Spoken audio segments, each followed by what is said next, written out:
Je viens de passer plus de 150 heures sur le jeu Elden Ring et je crois qu'on doit absolument en parler. Ce jeu, c'est une claque intergalactique. Au-delà du fait que je le recommande à tous les gamers qui vont regarder cette vidéo, bien qu'à mon avis, tous les gamers qui regardent cette vidéo ont déjà joué à Elden Ring, je pense sincèrement que toi, en tant qu'artiste, ce jeu peut t'aider à percer dans l'industrie musicale. D'après moi, tous les artistes auto-entrepreneurs devraient jouer à ce jeu. Elden Ring, c'est un jeu qui a été créé par le studio From Software, qui est connu pour faire des jeux incroyablement difficiles. Au plus j'avançais dans l'aventure, au plus je me suis rendu compte des parallèles assez inattendus entre mon parcours dans Elden Ring et mon parcours dans l'industrie musicale. Reprenons chronologiquement. Quand tu commences le jeu et que tu arrives pour la première fois dans l'Entreterre, t'as plein d'envie, plein d'espoir, t'es sûr que tu vas tout dégommer sur ton passage. Un petit peu comme quand tu viens de finir ta première production artistique et que t'es persuadé être le nouveau Michael Jackson. Et puis là, tu tombes face à ce gars. T'es chaud, tu te poses pas trop de questions et en général, tu fonces tête baissée et y a pas photo, ça finit souvent comme ça. Okay.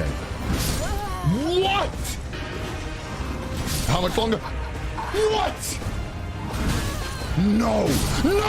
On va pas se le cacher, après 50 essais infructueux, je décide de prendre un autre chemin et de commencer à apprendre les codes du fonctionnement de l'univers d'Elden Ring. Le jeu est dur, sans pitié, mais petit à petit je commence à trouver des équipements qui m'aident à aller de plus en plus loin, à être plus résistant, à combattre des ennemis plus forts. Un petit peu comme toi quand tu te formes sur le fonctionnement de la musique, que tu commences à y voir de plus en plus clair et que ça te permet de pousser ton projet artistique le plus loin possible. Ce qui te paraissait insurmontable avant devient une banalité, et même si les boss sont de plus en plus durs, tu as toi-même tellement plus de bagou et de bagages derrière toi que ça te permet de quand même surmonter les épreuves qui sont sur ton chemin. Ce qui est important de comprendre, c'est que dans la musique, on commence tous à poil dans l'Entreterre. Bon, je vais peut-être arrêter de parler d'Elden Ring maintenant. Pour être honnête, il n'y a pas un parcours dans l'industrie musicale qui est complètement lambda. On a parfois un petit succès, on retombe un peu plus bas, puis après on avance à gauche, à droite, on sait pas trop ce qu'on fait. Mais ce qui est sûr, c'est qu'on est tous ultra passionnés de musique et on a vraiment une réelle envie de bien faire. D'après moi, il n'y a pas qu'un seul chemin pour percer dans l'industrie musicale. Par contre, ce qui est certain, c'est qu'il y a vraiment des chemins que je te conseille de ne pas emprunter, au risque de perdre du temps, de l'énergie et au final te démotiver. Reprenons les choses dans l'ordre. En 1, le plus important, c'est proposer de la musique de qualité